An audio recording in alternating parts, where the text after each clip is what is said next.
The United States Atomic Energy Commission was an agency of the United States government established after World War II by Congress to foster and control the peacetime development of atomic science and technology.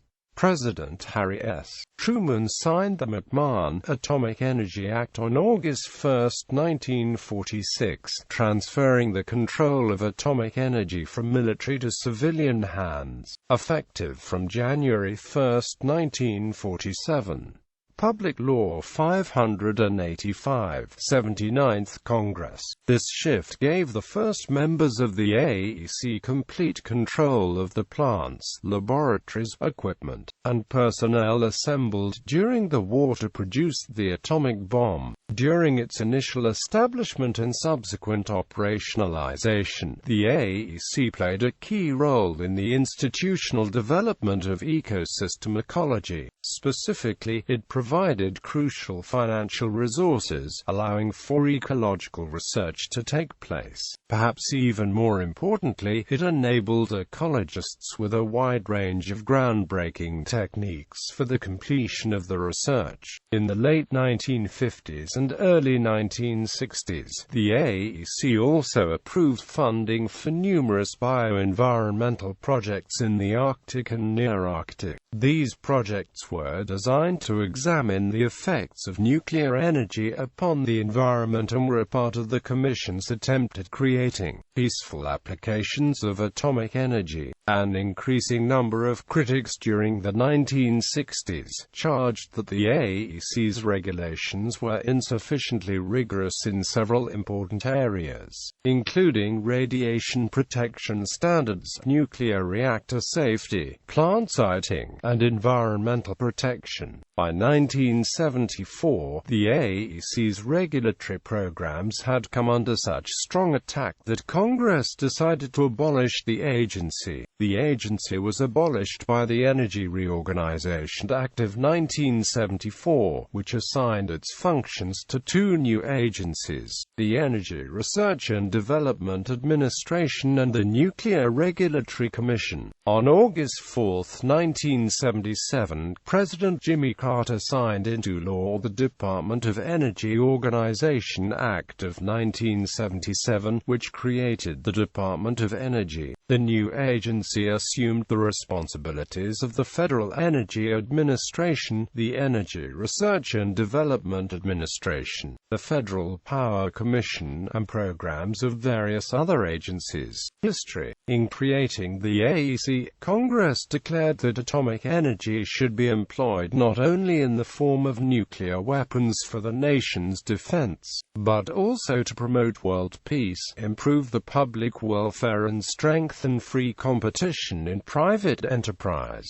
At the same time, the McMahon Act, which created the AEC, also gave it unprecedented powers of regulation over the entire field of nuclear science and technology. It furthermore explicitly prevented technology transfer between the United States and other countries, and required FBI investigations for all scientists or industrial contractors who wished to have access to any AEC-controlled nuclear information. The signing was the culmination of long months of intensive debate among politicians, military planners and atomic scientists over the fate of this new energy source and the means by which it would be regulated. President Truman appointed David Lilienthal as the first chairman of the AEC. Congress gave the new civilian commission extraordinary power and considerable independence to carry out its mission, to provide the commission exceptional freedom in hiring scientists and professionals.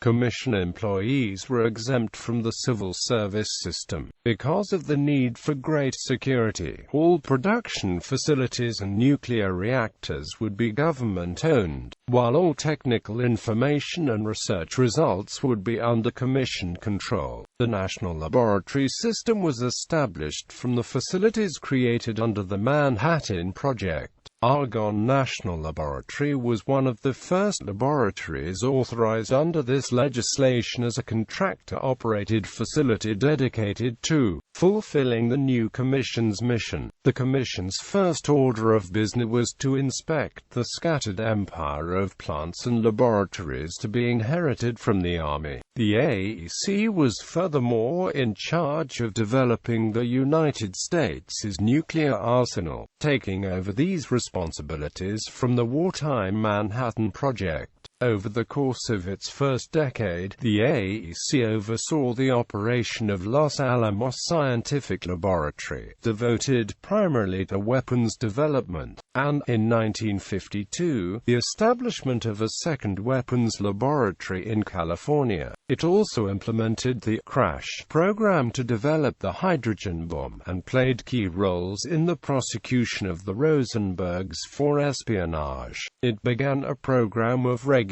nuclear testing both in the Pacific Proving Grounds and at the Continental Nevada Test Site. While it also supported much basic research, the vast majority of its early budget was devoted to atomic weapons development and production. Within the AEC, high-level scientific and technical advice was provided by the General Advisory Committee, originally headed by J. Robert Oppenheimer. In its early years, the GAC provided a number of controversial decisions, notably its decision against building the hydrogen bomb in 1949. As a result, Senator Brian McMahon influenced the decision not to reappoint J. Robert Oppenheimer to the GAC in 1952 after his six-year statutory term expired. David Lilienthal, then AEC chair, agreed with Oppenheimer and opposed a CRASH program to build the hydrogen bomb ahead of any other nation. The White House asked Lilienthal to leave the Atomic Commission. He did so on February 15, 1950. Lilienthal was one of the original members of the commission who granted Oppenheimer clearance in 1947. With Oppenheimer and Lilienthal removed, Truman announced the United States' decision to build the hydrogen bomb, and major supporter of hydrogen weapons Admiral Lewis W. Strauss was later appointed by Eisenhower as AEC chair. Regulations and AMP experiments. The AEC was connected with the Armed Services by a Military Liaison Committee. The Joint Committee on Atomic Energy exercised congressional oversight over the AEC and had considerable power in influencing AEC decisions and policy. The AEC's far-reaching powers and control over a subject matter which had far-reaching social, public health, and military implications made it an extremely controversial organization. One of the drafters of the McMahon Act, James R. Newman, famously concluded that the bill made the field of atomic energy island of socialism in the midst of a free enterprise economy. Before the Nuclear Regulatory Commission was created, nuclear regulation was the responsibility of the AEC, which Congress first established in the Atomic Energy Act of 1946. 8 years later, Congress replaced that law with the Atomic Energy Act of 1954, which for the first time made the development of commercial nuclear power possible, and resolved a number of other outstanding problems in implementing the first Atomic Energy Act. The Act assigned the AEC the functions of both encouraging the use of nuclear power and regulating its safety. The AEC's regulatory program sought to ensure public health and safety from the hazards of nuclear power without imposing excessive requirements that would inhibit the growth of the industry. This was a difficult goal to achieve, especially in a new industry, and within a short time the AEC's program stirred considerable controversy. Stephanie Cook has written that the AEC had become an oligarchy controlling all facets of the military and civilian sides of nuclear energy, promoting them and at the same time attempting to regulate them, and it had fallen down on the regulatory side. A growing legion of critics saw too many inbuilt conflicts of interest. The AEC had a history of involvement in experiments involving radioactive iodine. In a 1949 operation called the Green Run, the AEC released iodine-131 and xenon-133 to the atmosphere, which contaminated a 500,000-acre area containing 3 small towns near the Hanford site in Washington. In 1953, the AEC ran several studies on the health effects of radioactive iodine in newborns and pregnant women at the University of Iowa. Also in 1953, the AEC sponsored a study to discover if radioactive iodine affected premature babies differently from full-term babies. In the experiment, researchers from Harper Hospital in Detroit orally administered iodine-131 to 65 premature and full-term infants who weighed from 2.1 to 5.5 pounds. In another AEC study, researchers at the University of Nebraska College of Medicine fed iodine-131 to 28 healthy infants through a gastric tube to test the concentration of iodine in the infants' thyroid glands.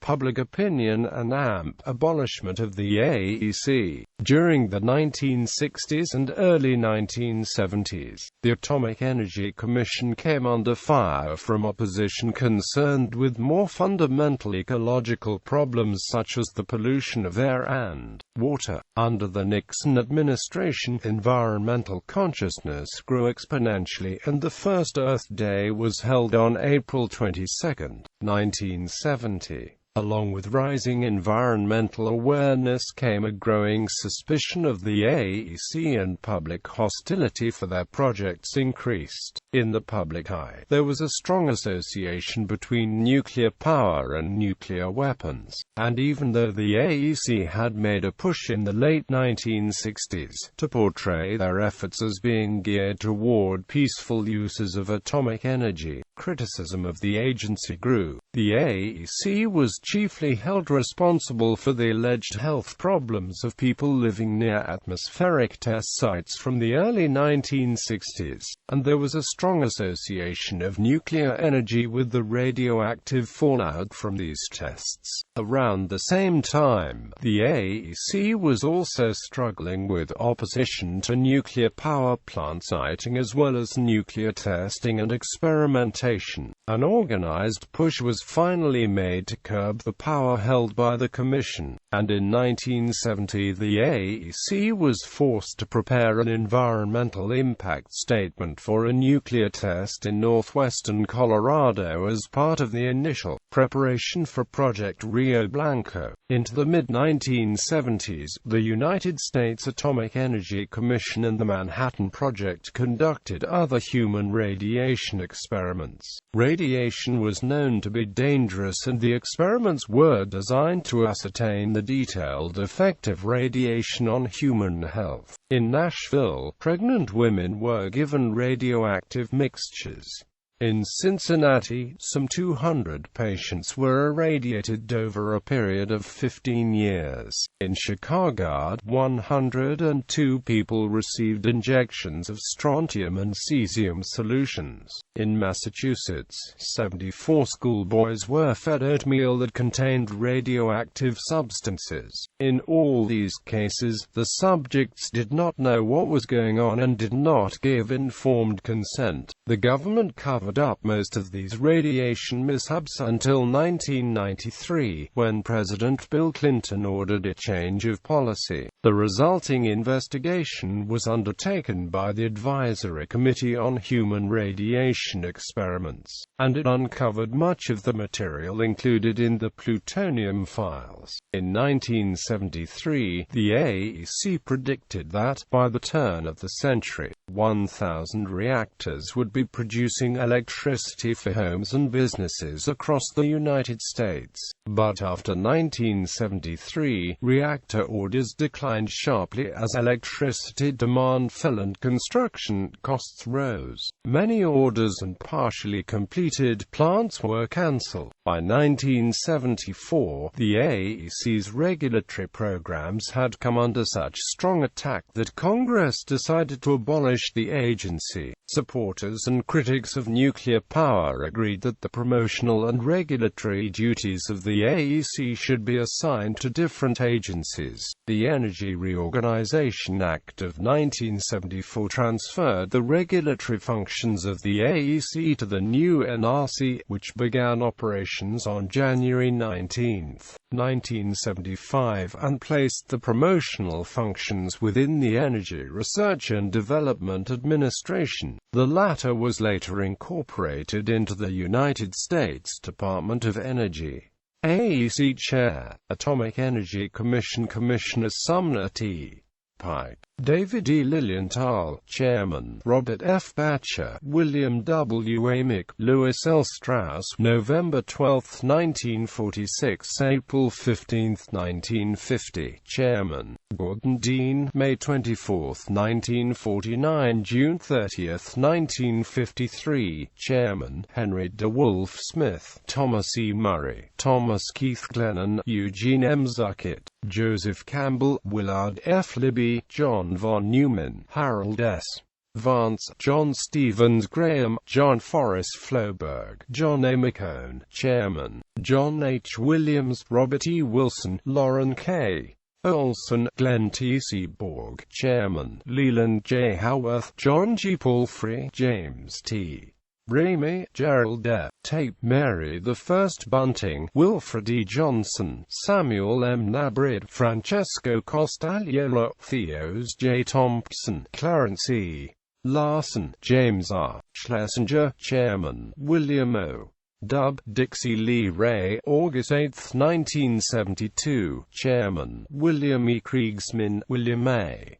Anders, August 6, 1973, January 18, 1975. Relationship with science. Ecology. For many years, the AEC provided the most conspicuous example of the benefit of atomic-age technologies to biology and medicine. Shortly after the Atomic Energy Commission was established, its division of biology and medicine began supporting diverse programs of research in the life sciences, mainly the fields of genetics, physiology, and ecology. Specifically concerning the AEC's relationship with the field of ecology, one of the first approved funding grants went to Eugene Odum in 1951. This grant sought to observe and document the effects of radiation emission on the environment from a recently built nuclear facility on the Savannah River in South Carolina. Odum, a professor at the University of Georgia, initially submitted a proposal requesting annual funding of $267,000, but the AEC rejected the proposal and instead offered to fund a $10,000 project to observe local animal populations and the effects of secondary succession on abandoned farmland around the nuclear plant. In later years, the AEC began providing increased research opportunities to scientists by approving funding for ecological studies at various nuclear testing sites, most notably at Eniwetok, which was part of the Marshall Islands. Through the support of nuclear testing, the AEC gave ecologists a unique opportunity to study the effects of radiation on whole populations and entire ecological systems in the field. Prior to 1954, no one had investigated a complete ecosystem with the intent to measure its overall metabolism. but the AEC provided the means as well as the funding to do so. Ecological development was further spurred by environmental concerns about radioactive waste from nuclear energy and post-war atomic weapons production. In the 1950s, such concerns led the AEC to build a large ecology research group at their Oak Ridge National Laboratory, which was instrumental in the development of radioecology. A wide variety of research efforts in biology and medicine took place under the umbrella of the AEC National Laboratories and at some universities with agency sponsorship and funding. As a result of increased funding as well as the increased opportunities given to scientists and the field of ecology in general, a plethora of new techniques were developed which led to rapid growth and expansion of the field as a whole. One of these techniques afforded to ecologists involved the use of radiation, namely in ecological dating and to study the effects of stresses on the environment. In 1969, the AEC's relationship with science and the environment was brought to the forefront of a growing public controversy that had been building since 1965. In search for an ideal location for a large-yield nuclear test, the AEC settled upon the island of Amchitka, part of the Aleutian Islands National Wildlife Refuge in Alaska. The main public concern was about the location choice, as there was a large colony of endangered sea otters in close proximity. To help diffuse the issue, the AEC sought a formal agreement with the Department of the Interior and the state of Alaska to help transplant the colony of sea otters to other, former habitats along the west coast.